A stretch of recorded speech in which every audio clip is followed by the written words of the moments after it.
One day one story. इस segment में आज बात करने जा रहे हैं नक्सलियों के आत्मसमर्पण को लेकर जो लगातार सफलता मिल रही है। नक्सली छत्तीसगढ़ पुनर्वास नीति को लेकर लगातार यहां पे समर्पण करते नजर आ रहे हैं और आज इस सेगमेंट में ये भी समझेंगे कि ऐसा क्यों हो रहा है कि लगातार पुलिस बल को सफलता भी मिल रही है।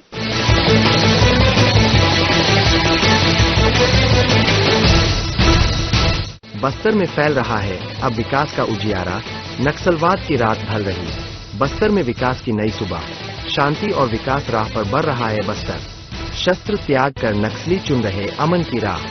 बस्तर जो कभी नक्सल हिंसा के लिए कुख्यात था, अब विकास, शिक्षा और शांति की नई पहचान बन रहा है। सरकार की मजबूत नीति, महिला नक्सलियों का आत्मसमर्पण और जनता की सहभागिता ने इसे बदला है।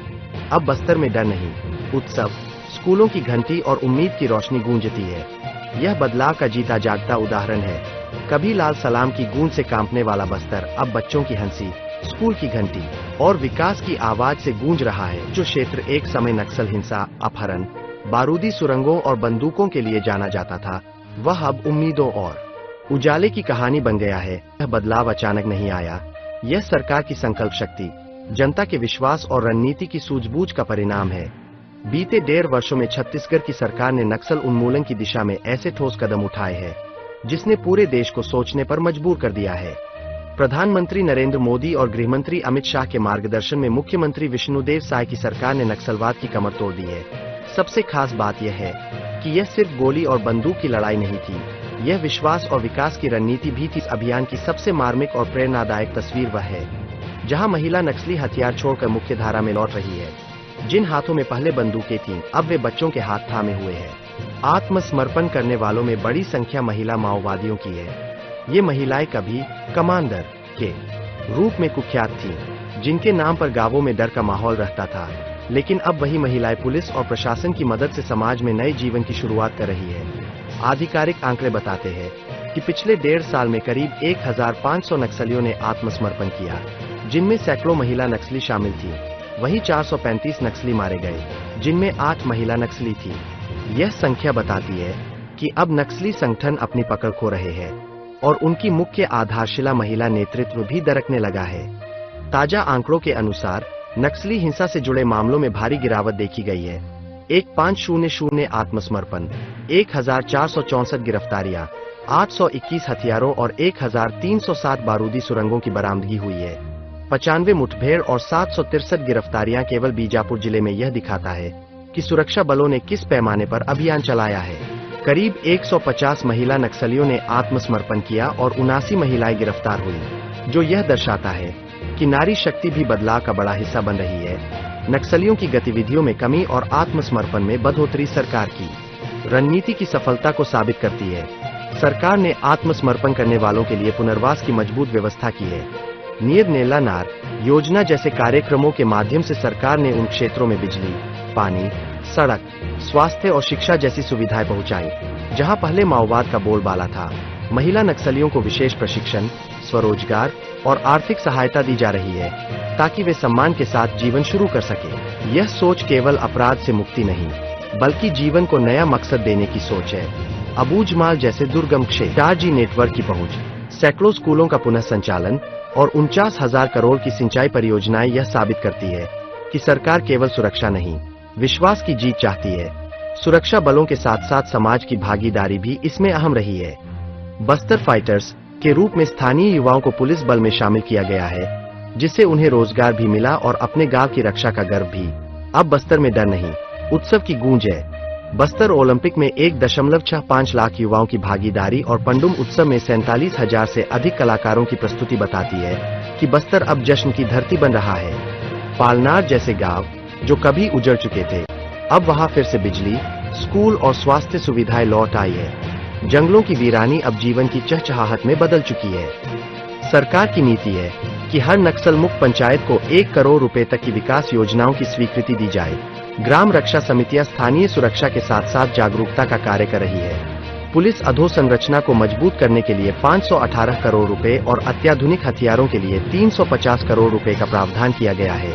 यह बताता है कि सरकार सुरक्षा और विकास दोनों को समान प्राथमिकता दे रही है। बस्तर की यह यात्रा केवल भौगोलिक परिवर्तन नहीं, मानसिक क्रांति है। महिला नक्सलियों का आत्मसमर्पण, ग्रामीणों की सहभागिता और प्रशासन की प्रतिबद्धता मिलकर वह बस्तर बना रहे हैं जो कल तक कल्पना था और आज सच्चाई है। बस्तर अब बंदूक से नहीं, किताब से पहचाना जाता है। यह वह धरती बन चुकी है जहां डर की जगह भविष्य बसता है, शांत, समृद्ध और स्वाभिमानी भारत का प्रतीक बनकर।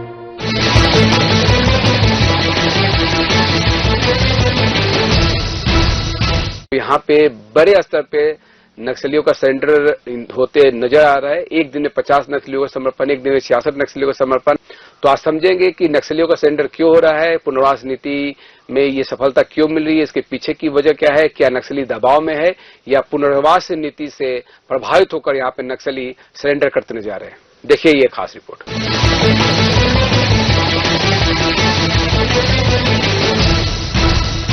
साय सरकार की नक्सल समर्पण नीति, पुनर्वास से पुनर्जीवन से नक्सली कर रहे आत्मसमर्पण। 18 महीने में 1570 नक्सली वापस मुख्यधारा में लौटे। नक्सलियों की टॉप लीडरशिप भी ध्वस्त। नक्सलवाद के खिलाफ चल रहा ऑपरेशन अब निर्णायक दौर में पहुंच गया है। नक्सलगर में फोर्स दशकों से काबिज माओवादियों को न्यूट्रलाइज करने के लिए सर्च ऑपरेशन चला रही है।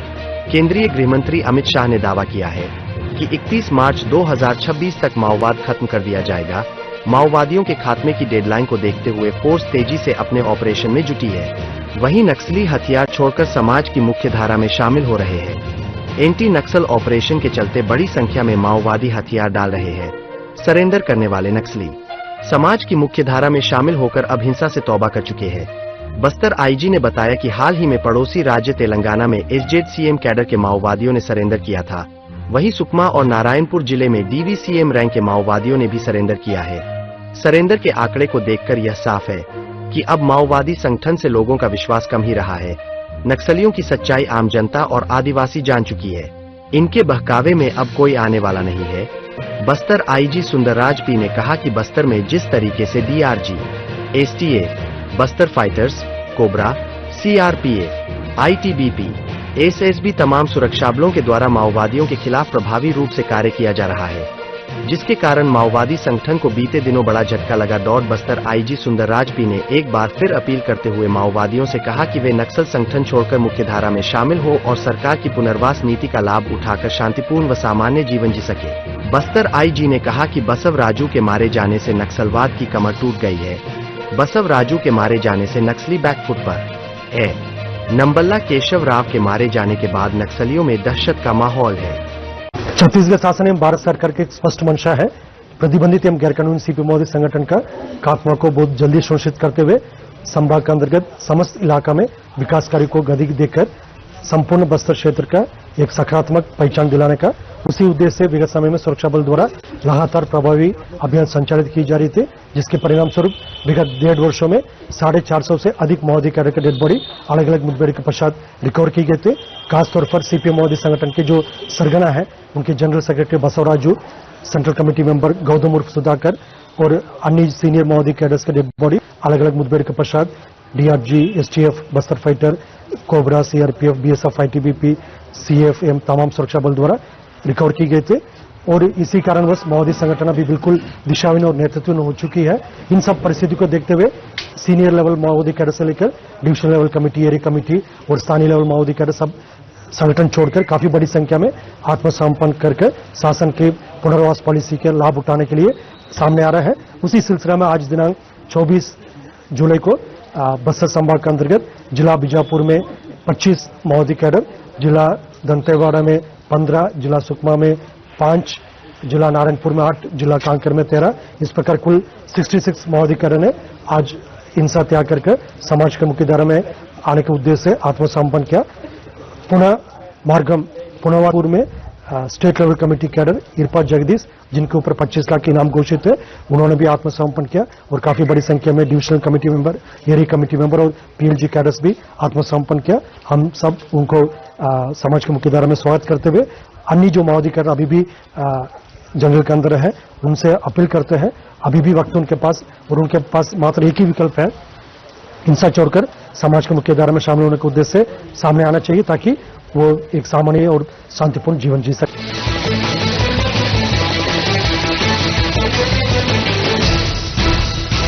पुनर्वास नीति काफी अच्छी मानी जा रही है, जिसके तहत नक्सलियों का समर्पण हो रहा है। अमित शाह लगातार छत्तीसगढ़ के दौरे पे है, विपक्ष इसको पचा भी नहीं पा रहा है। विपक्ष का ये कहना है कि छत्तीसगढ़ से इतना प्रेम क्यों हो गया अमित शाह का, जो ये बार बार आ रहे हैं। मल्लिकार्जुन खड़गे जो कांग्रेस के राष्ट्रीय अध्यक्ष हैं, उन्होंने रायपुर में ही इस बात को बहुत जोर देकर कहा था।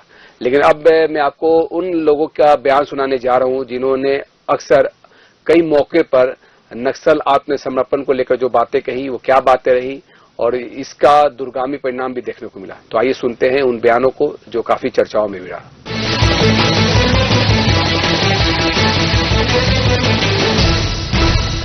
मैं देश भर में नक्सलवाद के साथ जुड़े हुए युवाओं को आज के इस सम्मेलन के माध्यम से अपील करना चाहता हूं, चाहे नॉर्थ ईस्ट हो, चाहे कश्मीर हो, चाहे वामपंथी उग्रवादी क्षेत्र हो, सब जगह लगभग कुल मिलाकर 13,000 से ज्यादा लोगों ने हथियार छोड़े हैं और मेन स्ट्रीम में शामिल हुए हैं। यहां पर जो आज भी नक्सली युवा हथियार लेकर ये नक्सलवाद की प्रवृत्ति में लिप्त है, मेरा उनसे आग्रह से विनती है कि हथियार छोड़िए, मेन स्ट्रीम में आइए। सभी राज्यों ने आपके पुनर्वसन की योजनाएं, बहुत ल्यूक्रेटिव योजनाएं बनाई हैं, इसका फायदा लीजिए और देश के विकास में आपका योगदान दीजिए। नक्सलवाद से कभी किसी का भला नहीं होने वाला है, वो सत्य अब प्रस्थापित हो चुका है। गृह मंत्री जी ने कहा कि हम लोग शुरू से ही नक्सलियों को आह्वान करते रहे कि आप हिंसा छोड़िए, गोलीबारी की ये भाषा छोड़िए, विकास की मुख्यधारा से जुड़िए। आपके साथ सरकार न्याय करेगी, आप लोगों को अच्छा पुनर्वास देंगे और इसका परिणाम भी सामने आया है। काफी संख्या में, सैकड़ों की संख्या में नक्सली आत्मसमर्पण भी किए हैं और उनके लिए सरकार की तरफ से अच्छे काम हो रहे हैं। उनको स्किलिंग करा रहे हैं ताकि आगे उनका आजीविका ठीक से चले। उनके बच्चों को नौकरी देने का भी काम कर रहे हैं। कोई इनामी नक्सली अगर सरेंडर करता है तो उसको शहरी क्षेत्र में 4 डिसमिल और ग्रामीण क्षेत्र में 1 हेक्टेयर कृषि जमीन देने का भी हमारे पुनर्वास नीति में व्यवस्था है। तो इस सबके कारण हम लोग उनके साथ अच्छा, जो आत्मसमर्पण कर रहे हैं उनके साथ अच्छा न्याय भी दे पा रहे हैं। और आज लगातार नक्सलवाद के साथ लड़ाई के कारण कहीं न कहीं बस्तर क्षेत्र में शांति व्यवस्था कायम हो रही है और बस्तर ओलंपिक का सफलतापूर्वक संपन्न होना, बस्तर पंडुम का सफलतापूर्वक संपन्न होना, जिसमें 1,65,000 आपके बस्तर ओलंपिक में पंजीयन हुआ, शामिल हुए। बस्तर पंडुप में भी 47,000 लोग शामिल हुए। तो ये सब प्रमाण है कि उस क्षेत्र के लोग अब नक्सलवाद से मुक्ति चाहते हैं और विकास की मुख्यधारा से जुड़ना चाहते हैं। छत्तीसगढ़ नक्सलवाद उन्मूलन नीति 2023 के स्थान पर छत्तीसगढ़ नक्सलवादी आत्मसमर्पण पीड़ित राहत एवं पुनर्वास नीति 2025 को मंजूरी प्रदान की गई है। इस नीति के तहत आत्मसमर्पण करने वाले माओवादियों को आर्थिक सहायता, पुनर्वास, शिक्षा, रोजगार, सुरक्षा जैसी सुविधाएं उपलब्ध कराने का प्रावधान किया गया है। नक्सलिज्म के संदर्भ में बड़ी स्पष्टता के साथ माननीय प्रधानमंत्री नरेंद्र मोदी जी ने चुनाव के पहले ही अपने अभियान में कहा था कि नक्सलवाद के विरुद्ध हम 0 टॉलरेंस रखेंगे। और उनके इस बयान के बाद, उनकी इस प्रेरणा से प्रदेश में और राष्ट्रीय स्तर पर सरकार बनने के बाद डबल इंजन की सरकार क्या होती है ये आप देख रहे हैं। कितना तालमेल के साथ काम हो सकता है यह आप देख रहे हैं। और इसलिए बड़ी स्पष्टता से मैं आपसे कहना चाहता हूं, प्रसन्नता के साथ भी, कि इस वर्ष 2025 में पुनर्वास करने वालों की संख्या ज्यादा है गिरफ्तार होने वालों की संख्या से। वो धारा बदल रही है। अब ये परिणाम जो मैं आपसे कह रहा हूं बार बार, ये इसलिए कह रहा हूं कि धारा बदल रही है अब। और जितने जवानों की भुजाओं की ताकत पर होने वाले ऑपरेशन हैं वो तो स्पष्टता है। निर्धारित समय में सशस्त्र नक्सलिज्म समाप्त होगा, उसमें कहीं कोई संशय नहीं है।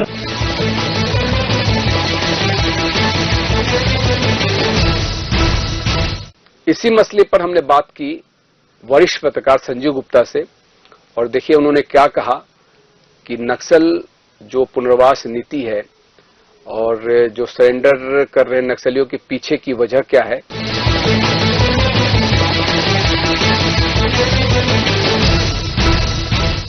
कभी कभी कुछ खास दिन होता है जब उस दिन कुछ ऐसा वाकया होता है जब उसे उस डे के नाम से जाना जाता है। मैं बात कर रहा हूं सरेंडर डे, एक तरह से जिस दिन 66 नक्सलियों ने सरेंडर किया। और ये नक्सली अमूमन पड़ोसी राज्यों में जैसे आंध्रा और तेलंगाना में सरेंडर करते रहे हैं, लेकिन इस बार छत्तीसगढ़ सरकार की जो पुनर्वास नीति है उससे प्रभावित होकर उन्होंने छत्तीसगढ़ में सरेंडर किया है, और इसी पर चर्चा करेंगे। और हमारे साथ में वरिष्ठ पत्रकार संजीव गुप्ता जी मौजूद हैं। गुप्ता जी, अगर अभी हालिया में 4 जिलों में जो 66 नक्सलियों का सरेंडर हुआ, आपको क्या लगता है कि ये पुनर्वास नीति से प्रभावित हुए या छत्तीसगढ़ में जिस तरह से लगातार चौतरफा दबाव है नक्सल मोर्चे पर जो ऑपरेशन चलाया जा रहा है उसकी वजह से यहाँ पे उन्होंने सरेंडर किया, क्या मानना है? देखिए राजीव, ये जो 66 लोगों का जो सरेंडर की जो बात कर रहे हैं, जो कल हुआ था गुरुवार को, केवल पुनर्वास नीति ही जिम्मेदार है ऐसा नहीं मानना चाहिए। इसमें पुनर्वास नीति भी जिम्मेदार है, लेकिन केवल पुनर्वास नीति की वजह से नहीं है। देखिए क्या हो रहा है, पिछले कुछ समय से जब से छत्तीसगढ़ में नई सरकार का गठन हुआ है भारतीय जनता पार्टी के नेतृत्व में, तब से ऑपरेशंस जो है वो बहुत तेजी से हो रहे हैं। और आपने देखा होगा कि पिछले कुछ दिनों में, पिछले कुछ महीनों में बड़े नक्सली मारे गए। इनका पोलित ब्यूरो का सदस्य और महासचिव मारा गया, और भी बड़े बड़े लोग मारे गए। बड़ी संख्या में लोग गिरफ्तार हुए, बड़ी संख्या में लोग सरेंडर हुए। अब वो ये रहा है कि जो आपने कहा था ना कि क्या दबाव है, हाँ बिल्कुल दबाव भी है। और जिस तरीके से जिस नए टेक्नोलॉजी के साथ और नए हथियारों के साथ लड़ाइयां हो रही है, नए टेक्नोलॉजी, हथियारों का मतलब मेरा है कि तकनीक को भी सहायता लेकर, तकनीक को भी अपने की सहायता से जो लड़ाइयां हो रही है। और पिछले कुछ समय की बात है, आपने देखा होगा कि जो ऑपरेशंस हो रहे हैं वो बिल्कुल वहां के बारे में जो जानकारी मिल रही है उसी के आधार पर ऑपरेशन हो रहे हैं। निकल गए, उसके बाद ऑपरेशन पे निकले हैं, फिर उसके बाद जा रहे हैं, और उसके बाद ऑपरेशन बीच बीच में मुठभेड़ें हो रही है, उस तरह की नहीं हो रही है। इस स्पेसिफिक इनपुट के आधार पर वो बस्तर के जो वहां तैनात है सुरक्षा बल के जवान वो निकल रहे हैं, और वहां पे वो मुठभेड़ें हो रही है और सफलता भी मिल रही है। अभी तक उल्टा हो रहा है। आपने ये भी देखा होगा कि टीसीओसी का जब समय होता था, जो गर्मी में आमतौर पर नक्सली चलाते थे, ये उल्टा हुआ इनके साथ। पहले जो 76 जो जवान मारे गए थे ताड़मेटला में 2010 में, अभी देखिएगा कि वो टीसीओसी का समय था, गर्मी का समय था। लेकिन अब इसका उल्टा हुआ है कि अब ऐसे समय में वो जो जवान जो है अब वो भारी पड़ रहे हैं। तो ये सारी चीजों पे जब अब दबाव भी है, उसके अलावा राज्य शासन की एक बहुत शानदार अच्छी, जिनको बोलना चाहिए अभी तक की सबसे अच्छी नक्सल पुनर्वास नीति आई है, उसकी वजह से भी अब नक्सली जो आना चाहते हैं मेन स्ट्रीम पे, उनके लिए भी एक अच्छा मौका मिला है। देखिए बहुत सारी चीजें हैं, जैसे जमीन देने की जो बात है वो पहली बार आई है। इवन केवल नक्सली जो सरेंडर कर रहे हैं उनके लिए बस नहीं है ये, जो नक्सली प्रभावित जो हुए हैं, जिनके साथ क्रूरता हुई है, जिनके साथ वो नक्सली क्षेत्रों में जो लगातार परेशान रहे हैं, जो उनकी यातनाओं को जो सहा है, उन लोगों के लिए भी इसमें व्यवस्थाएं की गई है। बहुत कुछ इसमें समाहित किया गया है। और आप देखिए कि जो नक्सल पीड़ित परिवार था वो दिल्ली भी पहुंचा, अमित शाह से उन्होंने मुलाकात भी की थी, अपनी पीड़ा को भी उन्होंने बयान किया था। और लिहाजा अब ऐसे समय में जब मानसून में ऑपरेशन रोक दिया जाता था, इस बार मानसून में भी ऑपरेशन चलाया जा रहा है। अमित शाह ने सीधे तौर पर यह कह दिया है कि चैन से सोने नहीं देंगे नक्सलियों को। क्या इस मैसेज के बाद भी ऐसी स्थिति निर्मित हो रही है कि नक्सलियों में भय है, आक्रांत है, और लिहाजा वो लोग अब सरेंडर की ओर रुख कर रहे हैं? देखिए, जब इस तरह की जो चीजें होती हैं, जब युद्ध क्षेत्र का एक माहौल है वहां पे, जब ऐसी जब चीजें होती हैं और जब आपके बड़े बड़े नक्सली मारे जा रहे हैं, आपके बड़े बड़े नेता मारे जा रहे हैं, तो स्वाभाविक रूप से जो छोटा जो वर्ग है उनका, जो निचला जो वर्ग है, उनमें इस तरह की चीजें आना, भय का माहौल होना, वो स्वाभाविक है। आप ढूंढ ढूंढ के उन लोगों को मार रहे हैं जो इस आंदोलन की रीढ़ की हड्डी माने जाते थे, जो दिशा देते थे, जो बताते थे कि क्या करना है। अब मुझे ऐसा लगता है कि अभी जो बात कर रहे हैं, हिडिंबा के अलावा जो बड़े जितने भी नेता हैं वो सभी टारगेट में, हिडिंबा भी टारगेट में होंगे इनके, मुझे लगता है। तो जिस तरह से चीजें हो रही हैं, जिस तरह से सरकार आगे बढ़ रही है और उसके अलावा सुरक्षा बल के जवान आगे बढ़ रहे हैं और विकास के, आपने नियत निरालार वगैरह जो योजनाएं हैं उनके माध्यम से जो उस क्षेत्र में जो विकास हो रहा है, तो मुझे ऐसा लगता है कि स्वाभाविक तौर पे ये सभी समग्र रूप से, आपको मैंने पहले कहा था कि समग्र रूप से ये सारी चीजें वहां पे असर कर रही है और उस असर का ही वजह है कि नक्सली अब बाहर निकल रहे हैं। और जब नेतृत्व कहता है कि या तो आप सरेंडर कर दें या तो फिर मरने के लिए तैयार रहें, या तो गोली खाने के लिए तैयार रहें, ऐसी स्थिति में आपके पास क्या रह जाता है? आंदोलन, देखिए सशस्त्र आंदोलन चलाना और उसको लंबे तक, बहुत दिनों तक लेके गए, 3 दशक से भी ज्यादा समय से ये चल रहा है।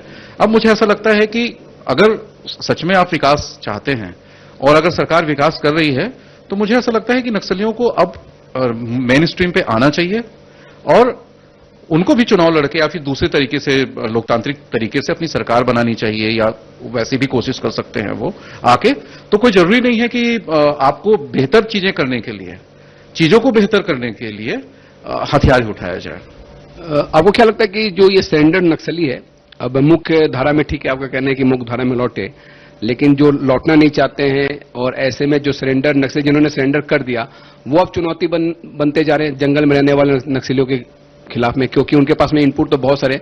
और अभी हाल के जो ऑपरेशन चलाए गए उसमें माना यह जा रहा है कि जो हार्डकोर नक्सली थे उनके वो बॉडीगार्ड भी थे जिन्होंने सरेंडर किया, उनके इनपुट के आधार पर फिर ऑपरेशन चलाया गया। हाँ बिल्कुल, ये जानने में आया था, उन लोगों ने जो विज्ञप्ति जारी की थी उसमें बहुत सारी चीजें आई थी। देखिए सीधी सी बात है कि जब वहां से जो मुख्य धारा में जो नक्सली आ रहे हैं, स्वाभाविक तौर पर वो जानकारी तो दे ही रहे हैं। डीआरजी के जो जवान हैं उसमें बहुत सारे जो है आत्मसमर्पित नक्सली भी हैं। आपने इससे पहले जो और भी जो जवान थे उनको भी शामिल किया जा रहा है। तो स्वाभाविक तौर पे ये सारी जो इनपुट है, जो सारी जो चीजें हैं उनको मिल रही है वहां से। और मुझे ऐसा लगता है कि अभी जो आपने कल देखा, जो 66 नक्सलियों ने आत्मसमर्पण किया है, मुझे लगता है कि ये जो चीजें हैं वो आने वाले समय में और बढ़ेंगी। जैसे जैसे वो समय आता जाएगा और करीब आता जाएगा, तो स्वाभाविक तौर पर ये चीजें होती जाएंगी। कहना कि 31 मार्च 2026 तक जैसे जैसे समय नजदीक आएगा संख्या बढ़ती जाएगी। देखिए सरकार के एक बहुत बड़े व्यक्ति से मेरी बात हुई थी, नाम नहीं लेना चाहूंगा। मैंने उनसे पूछा था कि क्या सच में आप 31 मार्च 2026 तक ये सब समस्याएं समाप्त हो जाएंगी? तो उन्होंने मुझे कहा था कि सशस्त्र नक्सली तो समाप्त हो जाएंगे, मतलब सशस्त्र नक्सलवाद जो आंदोलन जो चल रहा है वो खत्म हो जाएगा, चाहे वो सरेंडर हो जाए या तो फिर ऑपरेशन से मार गिराया जाए, जो भी है। अब सबसे बड़ी बात है कि ये तो विचारधारा है, उसको धीरे धीरे विकास के माध्यम से और दूसरे तरीकों से उस क्षेत्र में रहने वाले आदिवासियों की जो स्थिति है, जो मैं हमेशा, राजीव हमारी बात होती रहती है तो मैं हमेशा रोटी कपड़ा मकान शिक्षा और स्वास्थ्य की बात करता हूं। अगर वो बेहतर तरीके से उनके पास पहुंचे, माकूल तरीके से उनके पास पहुंचे और लगातार वो उनको मिले ये सारी चीजें। देखिए केवल रोटी कपड़ा मकान की बात नहीं है, बेहतर शिक्षा भी चाहिए, बेहतर स्वास्थ्य चाहिए, बेहतर आवागमन के साधन चाहिए, सड़क चाहिए, अब तो मूलभूत सुविधा में मोबाइल भी हो गया है, वो सारी चीजें चाहिए। तो जो आप शहर में रहकर जो सारी चीजें, जो सुविधा का उपभोग कर रहे हो, अगर वो गांव तक पहुंचे, और उतना पहुंचना चाहिए, उनका अधिकार है ये, अगर वो सारी चीजें पहुंचे जिनके लिए आंदोलन की शुरू किया गया था, अगर वो सारी चीजें अगर उनको मिल रही है तो आंदोलन का कोई औचित्य नहीं रह जाएगा, मुझे ऐसा लगता है। तो निश्चित तौर पर आंदोलन के औचित्य को लेकर भी बहुत सारे सवाल उठ रहे हुए हैं, लेकिन जिस तरह से लगातार नक्सलियों का सरेंडर हो रहा है, नक्सली बैकफुट पर है, और माना यह जा रहा है कि जिस तरह से संजीव गुप्ता जी ने भी कहा कि 31 मार्च 2026 तक में सशस्त्र नक्सली हैं वो तो नहीं रहेंगे, ऐसा उनके पास में इनपुट है, बड़े अधिकारी ने भी कहा है। तो चलिए तमाम मुद्दों पर चर्चा करने के लिए मैं उनका बहुत बहुत धन्यवाद करना चाहूंगा। साधन न्यूज पे खबरों का सिलसिला जारी रहेगा। Back to studio.